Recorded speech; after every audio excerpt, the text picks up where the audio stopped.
Come in. I hope no one noticed.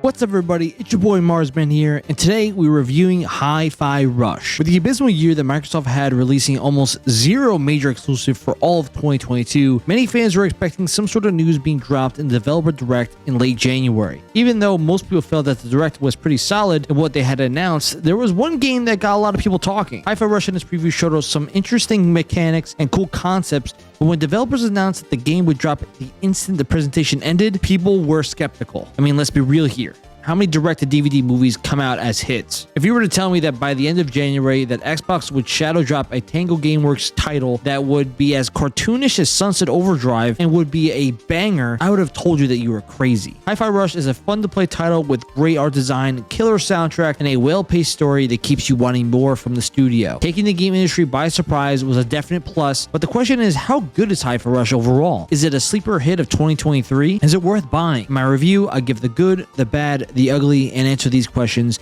in my final verdict.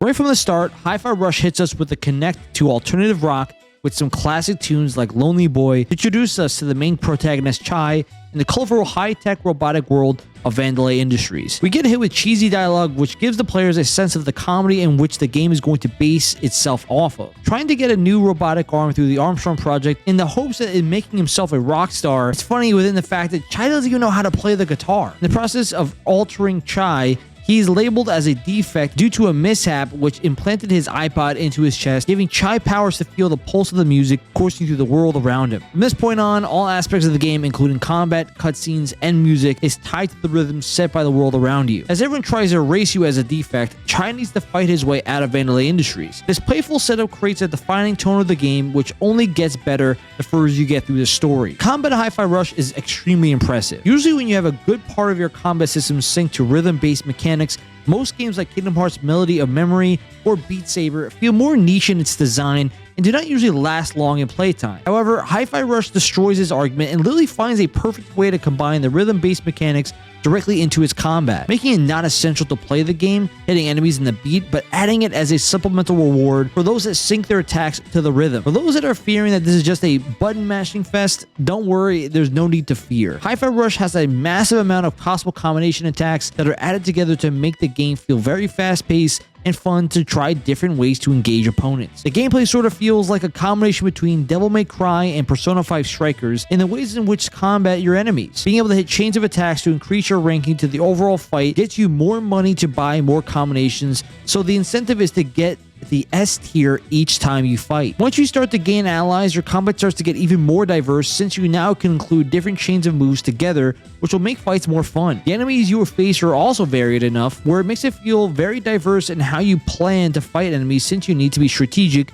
in how you engage. Over time, as you learn new mechanics like parrying and grappling, it really makes the game come full circle with what you can do. Throughout my completion, I never once felt like I was just button mashing through opponents. Each combat scenario gives you many ways to play, and you have to give Tango Gameworks a lot of credit here for making it feel fresh. The story and overall writing of the narrative Hi-Fi Rush is a strong point in this game. Obviously, the story is straightforward, and with your ultimate goal is just trying to survive and escaping Vandelay Industries. However, in the process of you escaping killer robots, you find out there's a lot more deeper and darker forces out at work drastically impacting the world. So with the help of your allies, who are all moles within the company, you try to expose the truth of what is happening and put a stop to major problems you find along the way. What makes the story good is mainly due to the writing of the character. Chai is goofy, carefree guy that only cares about becoming a rock star because of his love of music. One of those characters that you just have to like. Peppermint is one of those badass characters that is considered the brains of the operation that leads the charge on most of the plans. The banter between her and Chai is the closest we see to the basic odd couple relationship that has always butting heads but quickly turned into a strong friendship. Macaron is a big softy that looks like he can take down any enemy but is more of a passive, kind of like a caring dad of the crew. Last we have Cinnamon, who is basically the comic relief that drops in one-liners to improvise situations. And of course we can't forget about 808, who is the cat that accompanies Chai through the journey, which functions as the communicator that brings the crew along with you. The crew we develop in Hi-Fi Rush is the best part of the character development because each one has their own themes as well as charm that fits perfectly in this world. The dialogue between each of them is flawless, and you have to give a lot of credit to Tango Gameworks preparing these voice actors the way they did. The antagonists you face off against in the story, in my opinion, are top-notch. Each major villain in Vandelay Industries represents the bosses of different sectors of a corporation. Rika, the head of production, is a brutal and aggressive leader that rules her section with an iron fist and seems similar to a pro wrestler. Zanzo, the head of R&D, is over the top with his antics, basically mirroring a CEO that can come up with big ideas, but never knowing the details of how. Corsica is the head of security, who seems to be the most ignorant of the group,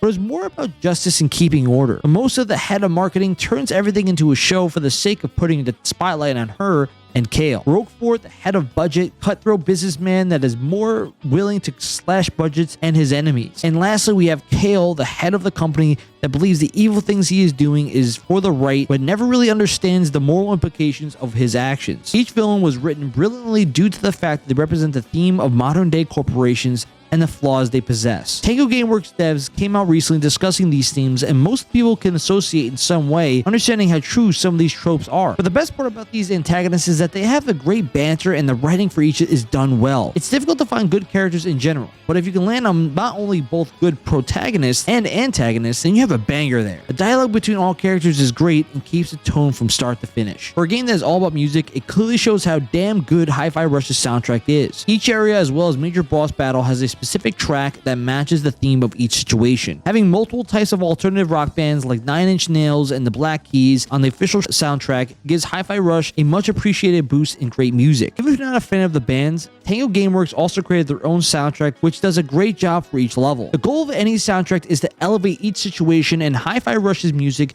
does that exactly. Whether it is a cutscene with some characters or an all-out brawl, the music hits it right. What's even more impressive about the soundtrack is that the entire world revolves around each song. Chai snaps his fingers, movement in combat, even the trees bump around based on the beat of the song. I can't even imagine the amount of work it must have taken to make the entire world based around the same beat. Like, we have developers that can't even get the simplest cutscene to actually function without lag or sound stupid, and you have Hi-Fi Rush make an entire world revolve around a beat of a song. The soundtrack is killer, and I was always impressed with the many songs used throughout. They amplify the situation and make combat and cutscenes better for it. Imagine people try to find ways to rag on the soundtrack. Like, do you not have a soul? The music of Hi-Fi Rush may not go down as the most legendary soundtrack out there, but I can guarantee there's no other game that has utilized the mechanics of rhythm as well as this game has. One of the best aspects of Hi-Fi Rush is the art style. I'm always a sucker for games that use good animation with a right away of color canvases. I might be making a bold claim here, but Hi-Fi Rush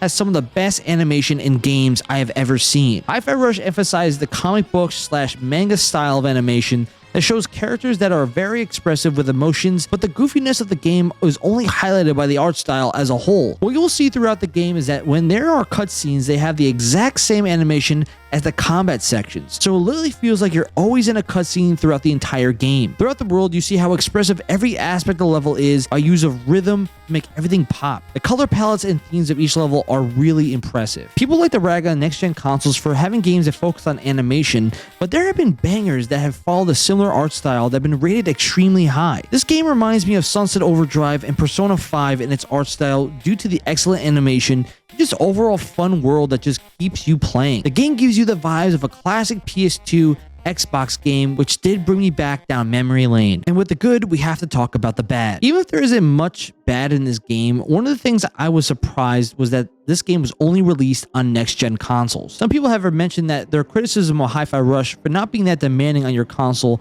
but only being able to release on next-gen consoles is kind of confusing. I understand that at some point you're trying to get people to buy the Series X and S's to play your games on, which is smart, but the fact that this game could have been played on even the old-gen consoles would have been a bigger bang for your buck. I think being strategic with the games that can be released would be beneficial to Microsoft overall. The argument that I can see being the main reason why this game is not included on the Xbox One is mainly due to the fact that the way the cutscenes operate overall make it might be too difficult for Xbox Ones to be able to handle this power. There's absolutely no loading times in this game, most likely due to the fact that the game isn't as demanding, plus the next-gen consoles make it easy to accomplish this feat. Having a cutscene with your allies, then changing it right to the combat scenario is what gives this game this immersive feeling, and it seems like it's not likely that it would have been able to work on older consoles. One of the only issues I saw with the movement and gameplay of Hi-Fi Rush was at times it sort of felt clunky. I overall love the combat of the game, but there are times where platforming moments were difficult mainly because jumping and camera angles were a little out of whack. At times this did feel like an older game where jumping from platform to platform was a little tough, so I would fall to my death or miss a time dodge for that reason. I can say the same thing when it comes to a lack of lock-on mechanic in combat scenarios. I think the fight-to-fight sequences of this game were fantastic, but if I were able to give any criticism, it has to be that most fighting games give you the ability to lock on specific opponents when targeting moves, but this game does not have that. There were times my allies targeted the wrong opponent, or I was swiping blindly in that space because I did not have a specific target that I was looking at. These issues are only minor and did not alter my gaming experience, so overall the gameplay was fantastic. When analyzing Hi-Fi Rush, I could tell right away this game is very polished and deserves a lot of praise. How often can you say that a game that was shadow dropped can be as successful as this one? Tango Gameworks said that this was a passion project for them and they were excited to getting this out to the public and to see what they had in store. And you can see through the entire framework of this game that there was so much love going through each part of it. The gameplay was fantastic and they intertwined the concepts of rhythm seamlessly throughout the entire game. The story was fun and the characters steal the show, and it makes me want to see more of them in the hopes of a possible sequel. Music and art style were out of this world and stunning animations that set the bar high for future releases. There were moments when platforming can be clunky at times, but overall it was an amazing experience that really impressed me in my completion. I'm giving Hi-Fi Rush a 9 out of 10. You have to give Tango Gameworks props for dropping a fire game to start the year. I honestly can say that I wouldn't be surprised if this was a sleeper pick as a possible Game of the Year contender. This is a must-buy, especially on retail for only $30. Hitting in the top 10 on Steam in its first week and outpacing other major AAA games, leaving them in the dust. Haters are gonna hate, but this title will be a game that people will remember for a long time. Thank you everyone for watching. Please, if you haven't done so yet, hit that thumbs up and subscribe for more future content. Join us on Twitch where we live stream at least 3 days a week. You can find that in the description below. You can join us on all of our socials and that is also located in the description below. What do you think about Hi-Fi Rush? What rating would you give it? And please let me know what you think in the comments below. Until next time, this is Marsman from Marsman Gaming signing off. Peace out, guys.